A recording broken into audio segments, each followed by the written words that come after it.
Սիրելի ժողովուրդ, Արմավիրը միշտ ակտիվ է եղել 88 թվականից սկսած, երբ սկսվեց Արցախյան շարժումը։ Եվ մենք այստեղ ունեցել ենք շատ հզոր տեղական տարածքային կազմակերպություն, որը առաջին օրերից ղեկավարել է Սեդրակ Հովհաննիսյանը, 88 թվականից, 25-26 տարեկան տղաներ։ Ես ուզում եմ հենց մասնավորի մասին խոսել, հետո անցնել ընդհանուր բնույթի ելույթի։ Մասնավոր ասելով ես նկատի ունեմ ձեր թեկնածուն, Սեդրակ Հովհաննիսյանին, որին ճանաչում եմ 88 թվականից։ Նրանք երկու հոգի էին ամենաակտիվը, մյուսն էլ Ռուբիկ Եղոյանն էր, մի հրաշալի երիտասարդ,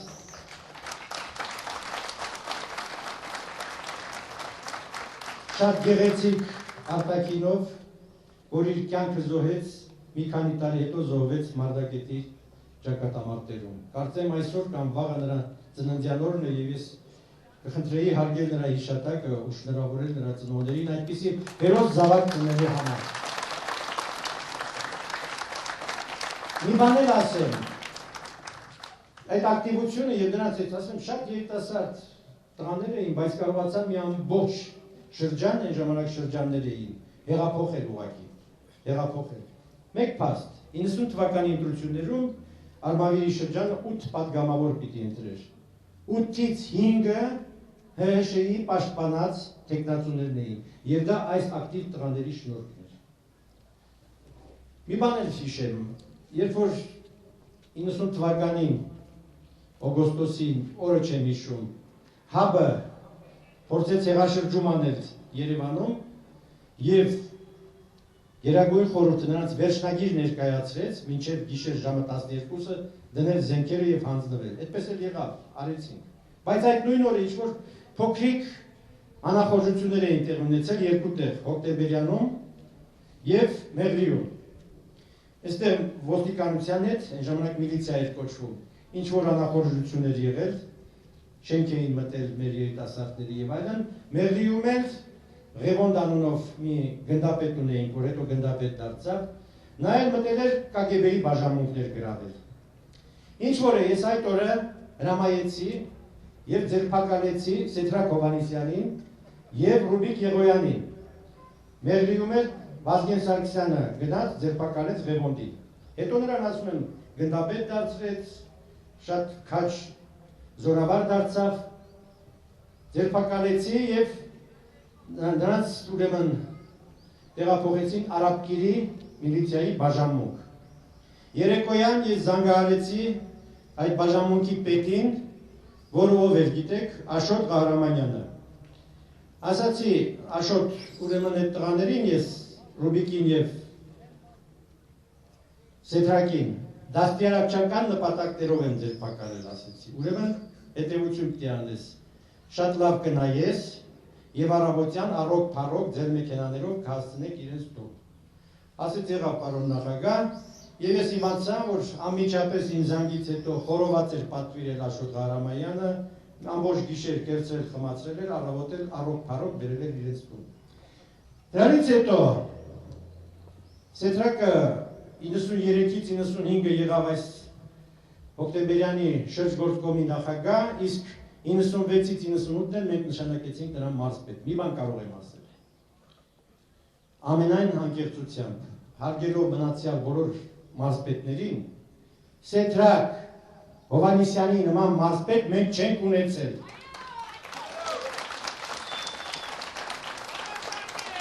Նա եղել ասում են լավագույն մարզպետը։ Այս ամբողջ մարզպետարանների ստեղծումից հետո ամբողջ պատմության ընթացքում լավագույն մարզպետը, ոչ դրանից առաջ, որ դրանից հետո այդպիսի մարզպետ չի եղել։ Եվ ես կասեմ, սա ոչ միայն իմ կարծիքն է, սա եղել է նաև Վազգեն Սարգսյանի ու չզարմանաք Ռոբերտ Քոչարյանի կարծիքը։ Մեկ տարի նա էլ վարչապետ աշխատեց Սեդրակի հետ։ Ինչու՞։ Բացատրեմ, երբ որ 98 թվականին ես հրաժարական տվեցի փետրվարին, Սեդրակը նույնպես հրաժարական ներկայացրեց, որպես թիմի անդամ, որպես քաղաքական թիմի անդամ։ այդ ժամանակ 40-ից ավելի նախարարներ, դեսպաններ հրաժարական տվեցին։ Դուք պատկերացրեք այս իշխանություններից որևէ մեկը կամավոր հրաժարական տա ու թողնի հեռանա իշխանությունից։ Ցենտրակը դրանցից մեկն էր, բայց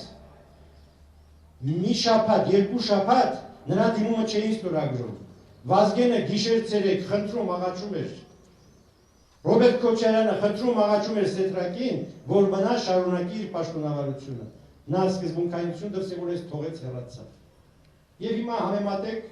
չեմ ուզում մյուսների հետ, ձեր մարզի մյուս մարզպետների հետ։ Ցենտրակից հետո եղավ մի ուրիշ մարզպետ, Հերոյան ազգանունով, ռուսերեն ավելի լավ է հնչում նրա անունը։ Ուրեմն, հիմա դուք համեմատեք, Ցենտրակը ձեր տղան է, ինչ ունի այս մարդը, պալատ ունի,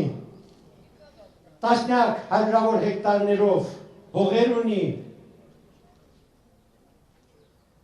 համեմատեք նրանից հետո եկած մարզպետների հետ և տեսեք ինչպիսի իշխանություն էինք մենք, ինչպիսի իշխանություն են սրանք։ Հիմա անցնելու եմ ավելի ընդհանուր բանի։ Կա մի շատ հին, բայց շատ այժմեական մի իմաստություն, որ ամեն ազգ արժանի է իր իշխանությանը։ Շատ դաժան իմաստություն է։ Հիմա դուք ասեք, դուք ով է մեր իշխանությունը, Շմայսը, Նեմեցը, Լվիկը, Սերժիկը, Սաշիկը, Մուկը և այլն, հիշեք, հիմա դուք ինձ ասեք, դուք արժանի եք այդ իշխանություններին։ Ում, ինչպես 2003-ին դուք ընտրեցիք, 98 թվականին դուք ընտրեցիք։ Ես եմ բերել Ռոբերտ Քոչարյանին Հայաստանի Հանրապետության վարչապետ։ Ես նրան նախագահ չեմ բերել, նախագահ այս շլյապավոր մարդն է նրան ընտրել։ Դուք եք ընտրել, դուք եք պահում եք մինչև հիմա։ Ուրեմն այսպես։ Ահա ձեր իշխանությունը։ Հիմա դուք ասեք, համաձայն եք ապրել ահա այս մականունավոր իշխանությունների հետ։ Ոչ, ուրեմն դրա ձևը կա, դրա ճարը կա։ Դա ընտրությունն է, ոչ իմ օգտին, ինձ մի քվեարկեք իմ օգտին։ Քվեարկեք Սերժ Սարգսյանի օգտին, գնացեք, հալալ, փաթաթվեք, ապրեք, երջանիկ եղեք, երեխաներ ծնեք։ Ուրեմն հետևյալն է։ Պետք է հասկանանք, եթե ուզում եք մասնակիցը դառնալ այս երկրի կործանման, իսկ եթե որևէ մեկը ձայն տվեց հանրապետական կուսակցությանը եւ օրինաց երկրին, նա ուղղակի դառնում է այդ իշխանությունների հանցակիցը։ Ուղղակի։ Եվ ոչ մեկին մեղադրելու իրավունք չունի, թե ես ինչ փորձանք է, ես ինչ եկավ մեր գլխի։ Լսեք, դուք այն ժողովուրդն եք, որ բազմաթիվ պարտություններից հետո Էրզրումում, Ղարսում, Սարիղամիշում, Կաղզվանում, Սարդարաբադում դուք կանգնեցրել եք Թուրքին, դրանով փրկել եք այս երկիրը և ստեղծվել է այս պետությունը։ Չլիներ Սարդարաբադը, ոչ առաջին հանրապետությունն էր լինելու, ոչ սովետական Հայաստանն էր լինելու, ոչ էլ այսօրվա Հայաստանի հանրապետությունը։ Եթե դուք դա արել եք, սրանք ով են, Թուրքից ավելի ուժեղ են, Թուրքից ավելի խելոք են, ավելի ճարտար են, ավելի խորամանկ են, ոչ, անգրագետ, տգետ մարդիկ։ Ես քիչ առաջ խոսեցի, մենք արժանի ենք իբրտե մեր իշխանությանը։ Նայեք խորհրդարանի կազմը։ Նայեք խորհրդարանի կազմը, դրա մասին խոսեց Արամ Սարգսյանը։ 131 հոգուց է բաղկացած մեր խորհրդարանը։ Նրանց 131-ի կեսը, ես վստահեցնում եմ ձեզ, դպրոցը չի ավարտել։ Դպրոց չի ավարտել։ Մյուս կեսը մի քանի տարի մնացել է նույն դասարանում։ Հետո նրանք դիպլոմներ են առել բարձրագույն կրթության։ Հետո նրանք գիտությունների տեխնացուի, դոկտորի կոչումներ են գնել։ Եվ այդ մարդիկ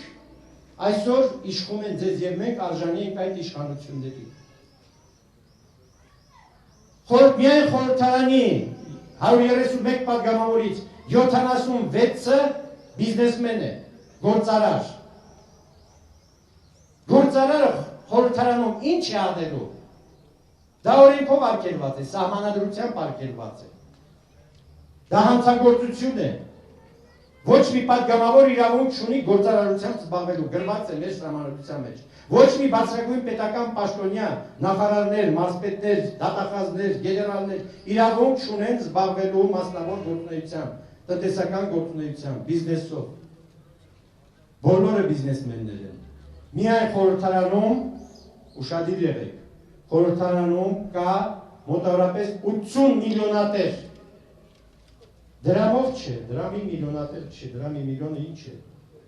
Դոլարով 80 միլիոնատեր եւ մի քանի միլիարդատեր։ Որտեղից նրանց այդ փողը։ Այդ ձեր գրպաններից, բոլորի գրպաններից, յուրաքանչյուրի գրպանից։ Ձեր ընտրությունից ընտրություն 20 դրամ են առաջարկում, 20,000 դրամ են առաջարկում։ Ձեզանից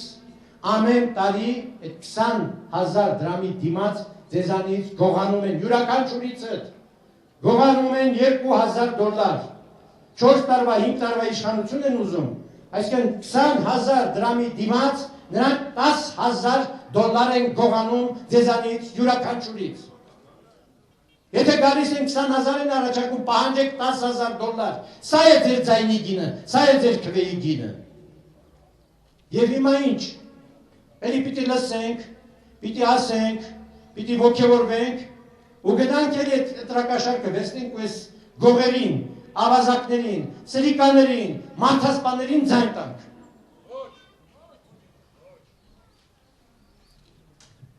Ուրեմն այսպես, ես չեմ ուզում թանձրացնել գույները, սա էլ իմացեք, մայիսի 6-ը մի նոր Սարդարաբադ է, կամ կանգնեցնում ենք թշնամուն,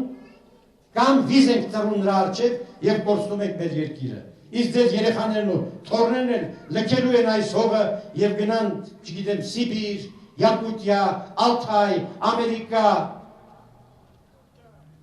Հիմա ինչ, մենք մեր ձեռքով կործանենք մեր երկիրը։ Պարտավոր ենք, ուրեմն պիտի հաղթենք։ Ուրեմն հաղթելու մի ձև կա։ Հաղթելու մի ձև կա։ Ես չեմ ուզում դեմագոգիա անել, չգիտեմ, բոլորին դուր գալ, ոչ, մենք ապացուցել ենք, Հայ ազգային կոնգրեսը ապացուցել է, որ 4 տարի միակ ուժն է եղել, որ համարձակվել է բռնապետության դեմ դուրս գալ, չվախենալով ոչ գնդակոծություններից, ոչ բանտերից, ոչ էլ ունեզրկությունից։ Ես ասացի, մենք պաշտոններ ունեցել ենք, ինչ է գալիս ենք ընդամենը դեպուտատ դառնալու, հանուն ինչի։ Նրանք գիտեն, դեպուտատ են դառնում, նախարար են դառնում, գիտեն ինչի համար։ Հարստանալու, կողոպտելու, կեղեքելու, Մոնտե Կարլոյում, Բադեն-Բադենում, կազինոներում ձեզնից գողացած փողերը տանուն տալու համար։ Մենք գալիս ենք մի բանի համար, ընդամենը մի բանի, այս երկիրը երկիր դարձնելու, որպեսզի նորմալ, արժանապատիվ պայմաններ ստեղծվեն, չեմ ասում միանգամից սարեր խոստանալու, միանգամից ձեզ մեծ հարստություններ խոստանալու, թեև այսօրվա հնարավորություններով, այսօրվա Հայաստանի հնարավորություններով, իսկ կարելի միանգամից մեր ժողովրդի կյանքը 2 անգամ, չեմ չափազանցում, 2 անգամ լավացնել, կրկնապատկել թոշակները, հանգիստ, առանց որևէ բան անելու, միայն ստվերային տնտեսությունը օրինական դաշտ բերելու շնորհիվ։ Հայաստանի բյուջեն 2.5 միլիարդ է հայտարարվածը, 5 միլիարդ էլ գողացվում է ամեն տարի։ Եթե 2.5 միլիարդի վրա գումարում ենք 5 միլիարդ դոլար, դառնում է 7.5 միլիարդ դոլար։ Դե հիմա պատկերացրեք, 7.5 միլիարդ դոլար ունեցող երկիրը համեմատեք 2.5 միլիարդ դոլար ունեցող երկրի հետ։ Դա միանգամից նշանակում է, ասում են, դա ամիսների հարց է, հեքիաթ չեն պատմում։ Մեր աչքի առաջ դա տեղի ունեցել, Վրաստանում է տեղի ունեցել։ Վրաստանի իշխանությունները համարձակություն ունեցան, ասեցին վերջ, Վրաստանը սովետական միության ժամանակ ամենակոռումպացված հանրապետությունն էր Խորհրդային միության։ Դրանից հետո էլ մինչև 94-95 թվականը Վրաստանում քաոս էր։ Քաոս էր, հնարավոր չէր բանդիտներին տարբերել ոստիկաններից, ովքեր Վրաստանի հետ գործ են ունեցել այդ ժամանակ, մեր վարորդները, մեր առևտրականները շատ լավ գիտեն, ամեն քայլափոխի ոստիկաններ էր կանգնացնում, բանդիտներ էր կանգնացնում, քերթում էր։ Մի քանի ամսում էս վիճակը լավացրի, ինչ էր դրա։ Հիմա այս ոստիկանությանը, որ թշնամացրել են մեր ժողովրդի դեմ, կարծում եք հնարավոր չի, որ այդ նույն ոստիկանը դառնա ժողովրդի պաշտպանը։ Դա միայն կախված է ասի մի հոգու կամքից, Սերժ Սարգսյանը, եթե ձեռքը խփի սեղանին, մեկ ամսում որևէ օլիգարխ չի համարձակվի հարկերը չվճարել։ Որևէ ոստիկան չի համարձակվի քաղաքացուն նեղություն պատճառել։ Որևէ դատարան չի համարձակվի օրենքը խախտել կաշառք վերցնելով հանցագործների օգտին վճիռ կայացնել։ Դա ասում եմ, միայն թշնամի պետք է լինես այս ազգին, որ դա չանես։ Էլ ինչ ես ուզում։ Դու միլիարդներ են ունեք, կերեք, կշտացեք, կարելի է չէ մի օր վերջ տալ դրան։ Ասում շատ հեքիաթ չի, սա լուծվող հարց է։ Լուծվող հարց է, մի քանի ամսում լուծվող հարց։ Եվ դրա ձևը կա։ Կամ մենք բոլորով ամբողջ ազգով ոտքի ենք կանգնում, ձայնը տալիս Հայ ազգային կոնգրեսին, Հայ ազգային կոնգրեսը, եթե մեծամասնությունը ստացավ, հաջորդ օրը Սերժ Սարգսյանը այլևս նախագահ չի լինելու, հաջորդ օրը։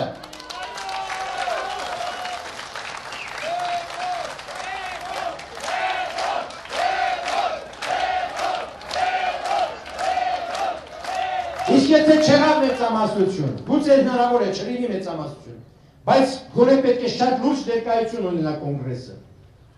30-40% ներկայություն։ Եթե մյուս կուսակցություններն են ընդդիմադիր, ունենան համապատասխան թվով ձայներ,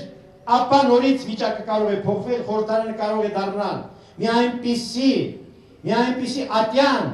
որտեղ գործադիր իշխանությունները ամեն օր հաշվետու կլինեն։ Ամեն օր վարչապետից բռնած, նախագահից բռնած, բոլոր նախագահները, նախարարները կհրավիրվեն խորհրդարան եւ ինչպես ասում են, նրանց կաշին կքերթեն խորհրդարանի հանձնաժողովները։ Չեն համարձակվի անել այն, ինչ մինչև հիմա արել են։ Հիշեք, դուք հաղթել եք եւ 98 թվականի ընտրություններում։ 98 թվականին դուք ընտրել եք ոչ թե Ռոբերտ Քոչարյանին, այլ Կարեն Դեմիրճյանին։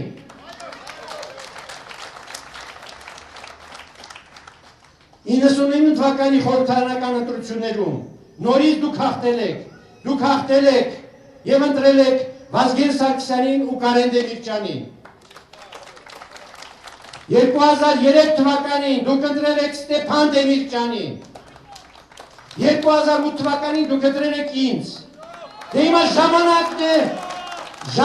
է, որ տեր կանգնեք ձեր ընտրությանը։ 99 թվականը շատ կարևոր թվական է, իմացեք, շատ հետաքրքիր, շատ ճիշտ չի գնահատված մինչև հիմա։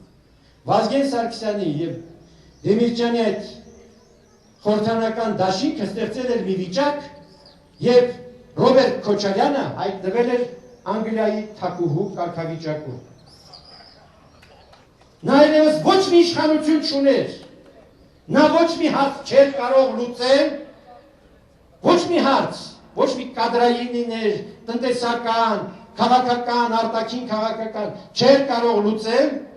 եթե դրան համաձայն չլիներ Կարեն Դեմիրճյանը եւ Վազգեն Սարգսյանը։ Կարեն Դեմիրճյանը խորհրդարանի նախագահն էր, Վազգեն Սարգսյանը վարչապետը։ Արտաքին քաղաքականության հարցերում են, նրանք ոչ մի հարց չէին կարող լուծել։ Այդ ժամանակ Ռոբերտ Քոչարյանը լուրջ գործարքի մեջ էր համաշխարհային հանրության հետ եւ Ադրբեջանի հետ, Մեղրին Ղարաբաղի հետ փոխանակելու հարցում։ Եվ Վազգեն Սարգսյանն ու Կարեն Դեմիրճյաններին, որ վիժեցրին Ռոբերտ Քոչարյանի այդ դավաճանական ծրագիրը։ Եթե չլիներ Վազգեն Սարգսյանն ու Կարեն Դեմիրճյանի այդ դաշինքը, Մեղրին այսօր Ադրբեջան կլիներ։ Իմացեք, մենք կտրված կլինեինք Իրանից կտրված կլինեինք եւ ամբողջությամբ Հայաստանը կդառնար մի փոքրիկ կղզի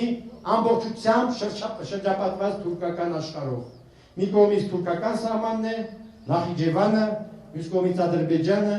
եւ ամբողջ հարավային Վրաստանը, որը նույնպես ամբողջությամբ բնակեցված է թուրքերով։ Մեզ մնում էր մի պատուհան, մեկ պատուհան, փոքրիկ պատուհան դեպի ախալքալակ։ Սա էր։ Ուրիշ դուր մենք չունեինք դեպի արտաքին աշխարհ։ Ահա այսպիսի Հայաստան էր ուզում ստեղծել Ռոբերտ Քոչարյանը, որը ասում եմ կանխեցին Կարեն Դեմիրճյանը եւ Վազգեն Սարգսյանը։ Եվ ինչ արվեց։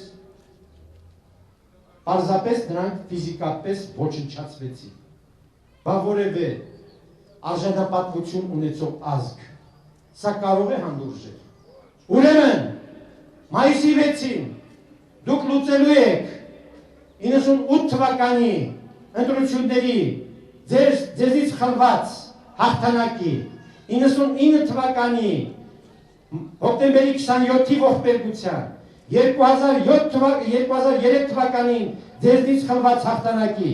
2008 թվականին ձեզնից խլված հաղթանակի վրեժը։ Արեք այս բանը և դուք կդառնաք աշխարհի ամենաարժանապատիվ ազգը, հերիք է, ուղղեք ձեր մեջքը, կանգնեք հպարտ, ովքեր են դրանք այդ ողորմելիները, տգետները, սրիկաները, ավազակները, գողերը, մարդասպանները, տվեք վզների շպրտեք Հայաստանից։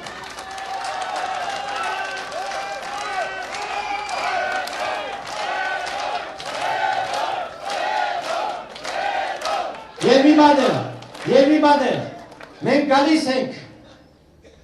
ձեր իրավունքները ձեզ վերադարձնելու համար։ Այն առաջին իմաստությունը, որ ասացի, ամեն ազգ արժանի է իր իշխանություններին, դա ուրիշ կողմ ունի, որ վերջին հաշվով ազգն է ընտրում, կամ եթե չի ընտրում, իրենից զավթում է այդ իշխանությունը, հանդուրժում է այդ իշխանությունների։ Մենք գալիս ենք ձեզ տալու իրավունք, ձեզ վերադարձնելու այն իրավունքը, որպեսզի դուք ընտրեք ձեր իշխանություններին եւ երբ որ պետք լինի նրանց դուրս շպրտեք իշխանությունից։ Մենք վատը կլինենք, չենք արդարացնի մեր խոստումները, չենք կատարի մեր ծրագրերը, մեզ էլ շպրտեք, մի խնայեք։ Մենք այդ իրավունքը ձեզ երաշխավորում ենք, ուրիշ ոչինչ։ Շնորհակալություն։